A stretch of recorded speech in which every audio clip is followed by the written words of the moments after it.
Hog Pasture was done in 1970 for the Earth, Air, Fire, and Water exhibition at the Boston Museum. I had tried to bring a pig in, but they refused. They wouldn't let us do it. We could only do the pasture.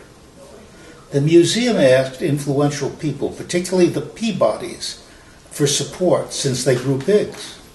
They said, no pigs in our museum. It was okay for Dennis Oppenheim's watchdogs to be on site, but not our pigs. I argued that the pig was a random moving part in the piece and not an animal. They were, however, impervious to intelligent discourse. The odd thing is that the MOCA reenactment looks as good, if not better, than the original work in Boston. This pig, Wilma, is to make up for the mistake the Boston Museum made 42 years ago. The pig was brought to the MOCA by Amazing Animals. Wilma is a 6-month-old New England pig, and she loves the exhibit because of the food that it offers her. She had been prepped for and looking forward to this natural meadow that will feed her. Maybe her first meadow? The significance of the piece is what you see. All of a sudden, people are looking at the environment in one way or another, and they're looking differently. In other words, it's bringing their attention in a way that is meaningful. They're enjoying it.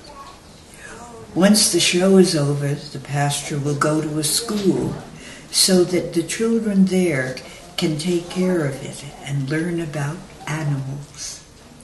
Another significance is that it was one of our first survival pieces that we had done. We thought if we are going to survive as a species, we're going to have to learn how to grow our own food and take care of ourselves at one point or another. So we started looking at what that means. How do we maintain and support our topsoil? For instance, it takes almost 1,000 years to grow 1 inch of topsoil. How precious is that?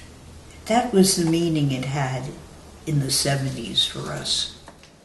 And that meaning continues to today. In fact, the topsoil is in worse shape now than it was back then. When we did the work originally, it was winter in Boston, and lovely to come in from the winter and see a green pasture and be warm, and people gathered there with a great sense of relief. So, Wilma, as all can see, is now the ending of a story that began 40 years ago and then was quiet for 40 years and now has been alive for an afternoon.